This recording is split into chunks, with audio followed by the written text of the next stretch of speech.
mbese na Dorcas bakunzi bacu muri Edmonton harabura amasaha make kugira ngo igitaramo gitangire nizere ko muri buze tukaramya Imana rwose koze cyane turabakunda twiteguye gutaramana nawe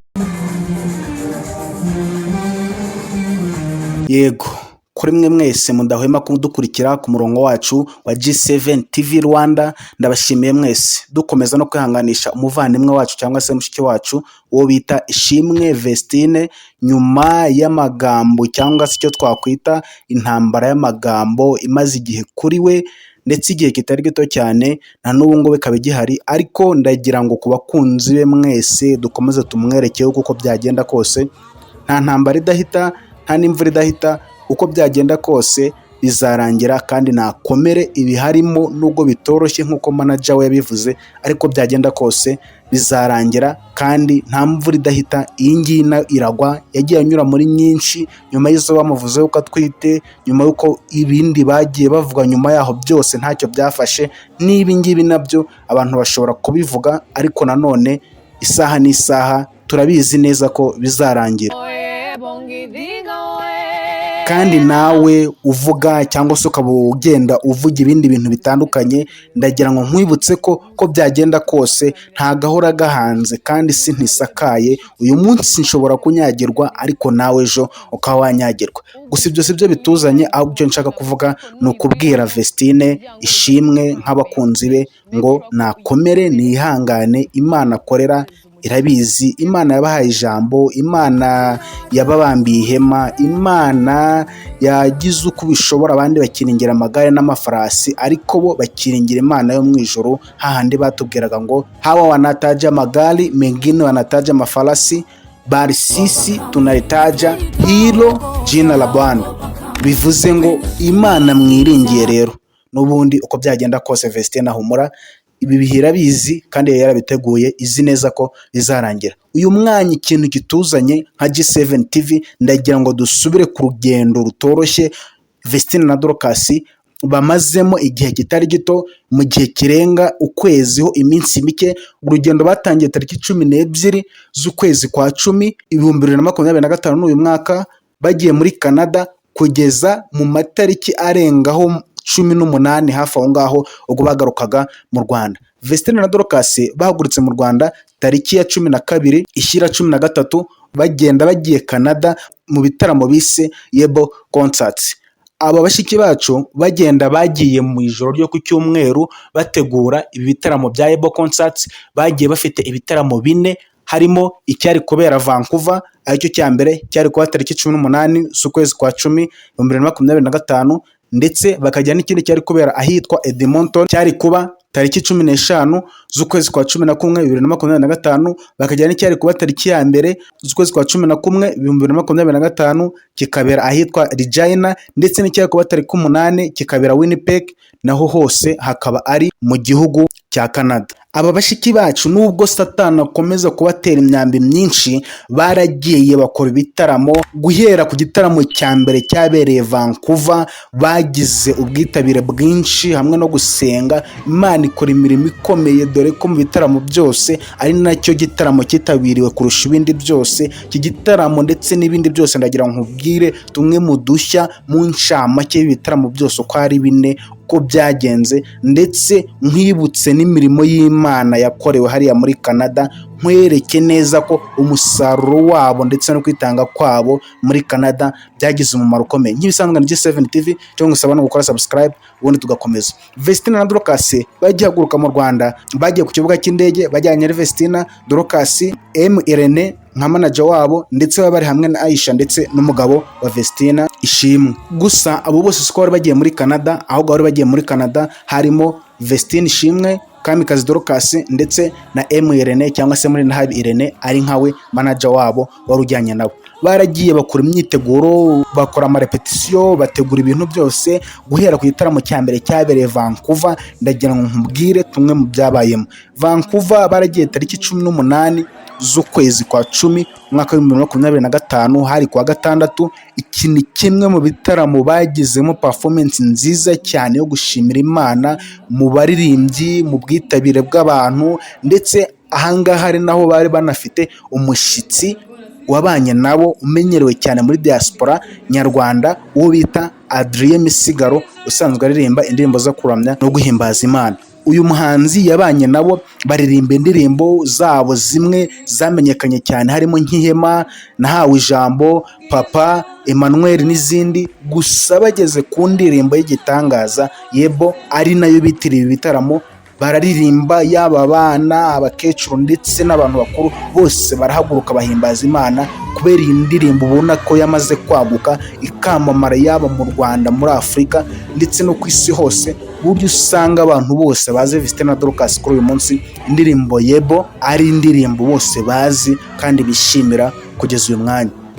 Aha Vancouver, tumwe mu dushya twahabereye, abantu barujujwe buzuzwa mwuka wera, bamwe barabyina cyane, urubyiruko rwari rwitabiriye. Kandi ubusanzwe muri ibi bihugu usanga ibihugu byo hanze abo bita urubyiruko akenshi batitabira ibitaramo nk'ibi ngibi. Gusa si uko byagenze, ahubwo baritabiriye, barabyina, bamwe barafashwa, abandi buzuzwa mwuka wera, ku buryo wabonaga ari ibintu byiza cyane, ndetse wabonaga ko umwuka w'Imana ari aha hantu. Aha hantu Vestine baranezerewe cyane, ndetse ubona ko bishimye, ndetse unabona ko batangiye neza, ku buryo iyo ari imwe muri performance zabankuraje, zikabaha ndetse na morali yo gukomeza ibitaramo byabo. Ni ukuvuga ngo iki ni igitaramo cya mbere bari bakoze, bagikoze uwo munsi kirarangira, bafata umwanya wo kwitegura, ubwo bari bategereje igitaramo cyari kubera ahitwa Regina tariki ya 1 z'ukwezi kwa 11 2025. Bafashe umwanya wo kugitegura. Iki cya Regina baracyamamaza ku mbuga nkoranyambaga zabo,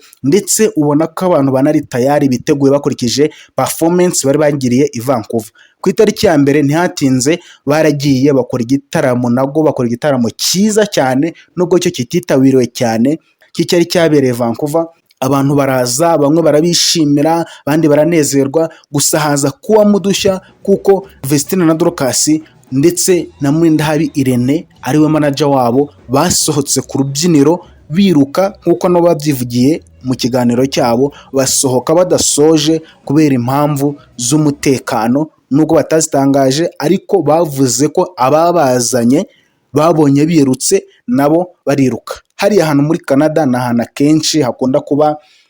abantu banywa urumogi, banywa ibiyobyabwenge, ndetse hashobora no kuba urugomo. Birashoboka ko hafi aho ngaho muri ibyo, simvuze ngo ni iki, ariko batubwiye ko birutse bitewe ko n'abazanye n'abari babazanye nabo bari birutse, hanyuma nabo bariruka. Gusa nsubiye inyuma gato ku gitaramo cyabereye Vancouver tariki 18, nacyo cyabanjirije ibitaramo bya Yebo Concerts. Ni igitaramo cyagenze neza, ubona ko Irene byamukoze ku mutima, avuga ijambo ry'Imana. Vestine na Dorcas abantu b'i Vancouver babasabira imigisha myinshi, ndetse ubona ko banezerewe. Bamwe mu ba diaspora nyarwanda bumva ko bongeye gukumbura kuza mu Rwanda, ndetse banarababwira ngo muzagaruke. Igitaramo cya Regina nacyo cyararangiye, cyakiri kubera hitwa Parliament Community Church, kirakorwa kirarangira. Hanyuma Vestine na Dorcas bafata undi mwanya wo kuruhuka no gutegura igitaramo cyari kuba tariki 8 z'ukwezi kwa 11 2025, kikabera ahitwa Winnipeg, naho ni muri Canada.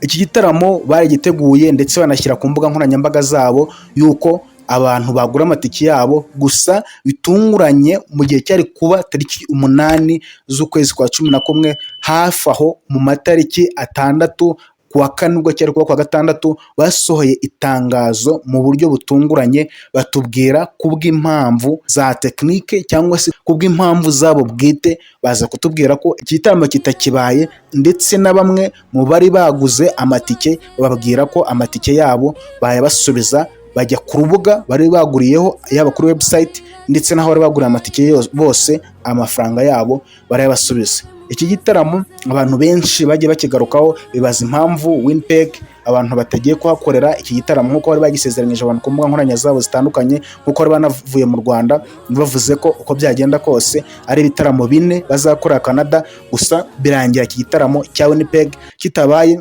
Bantu mwavuze ibintu bitari byo, mugatangaza ibyo batatangaje mu itangazo, bakansarenga iki gitaramo. Imana ibababarire. Kandi buriya nubwo turi kuri social media, ntago bivuze ngo gucuruza cyangwa se gushaka amafaranga, bivuze kuvuga inkuru zitarizo cyangwa se kubesha. Vestine na Dorcas igitaramo baragisubitse, baduha itangazo, ariko mu itangazo baduhaye MI Irene yasohoye ndetse na Vestine na Dorcas kuri MI Music batubwiye ko bakansarinze iki gitaramo kubw'impamvu zabo bwite. Hanyuma basaba imbabazi n'abantu bari biteguye baguze n'amatike, bababwira ko bakwihangana ahubwo bazahurira mu gitaramo kizabera ahitwa Edmonton, ari nacyo gitaramo cyabaye cya nyuma cyabereye ahitwa People's Church, mu rusengero rwa People's Church hariya muri Canada. Hanyuma iki gitaramo ubwo iki cyararangiye, kirangiye ibyacu birarangira, dukomeza kwitegura igitaramo cyabaye ari nacyo cya nyuma cyari gisigaye tariki 15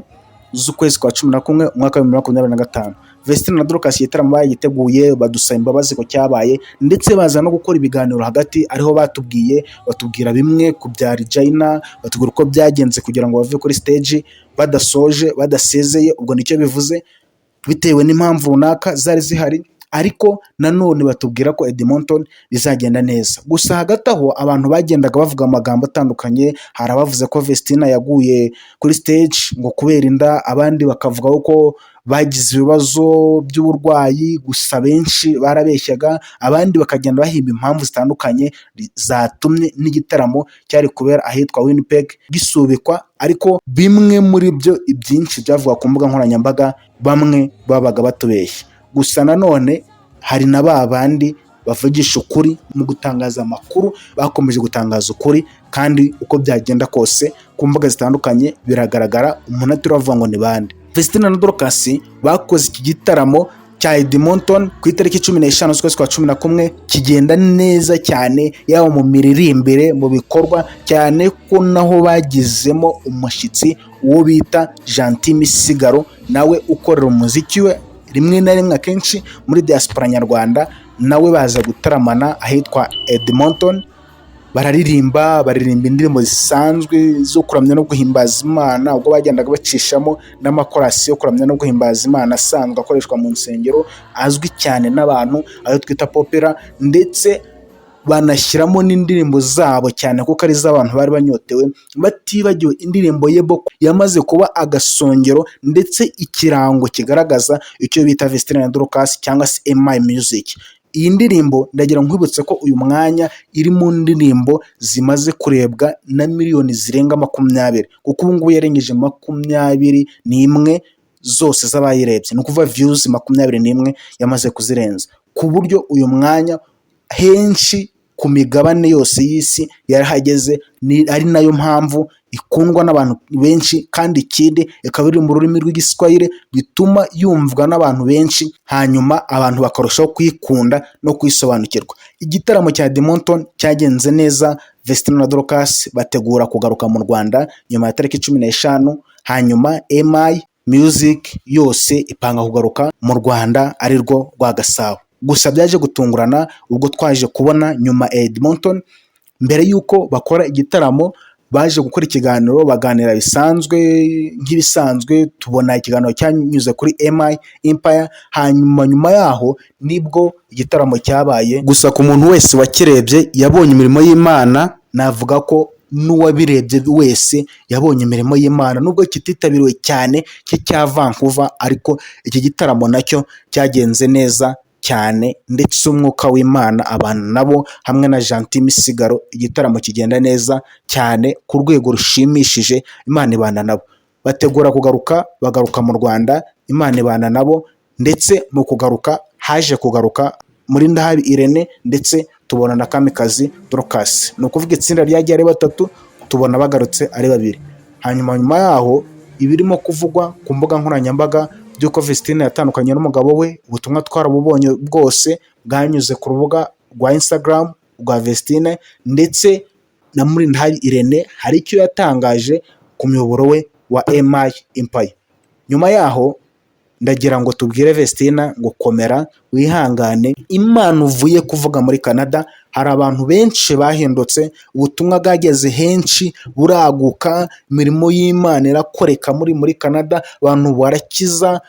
ndetse abandi barakizwa, barahembuka, abandi buzura indimi. Uko byagenda kose imirimo y'Imana mwakoreye muri Canada Imana irayireba, ndetse n'imitima y'Abanyarwanda, Abanyetanzania, Abanyakenya, Abarundi mwahembuye, Imana irayireba, kandi hari benshi bakijijwe kubera mwe. Nizeye neza ko Imana iri kukureba, yaba akababaro urimo kose Imana izakabavanamo. Mukomere, niba ubakunda andika muri comment uvuge ngo Vestine na Dorcas mukomeze mwihangane kandi mukomeze mutere imbere, natwe nibyo tubifuriza. Iyi ni G7 TV Rwanda, mukomeze gukora subscribe, tukomeze tubagezeho n'ibindi bitandukanye byiza kandi bigezweho. Asante.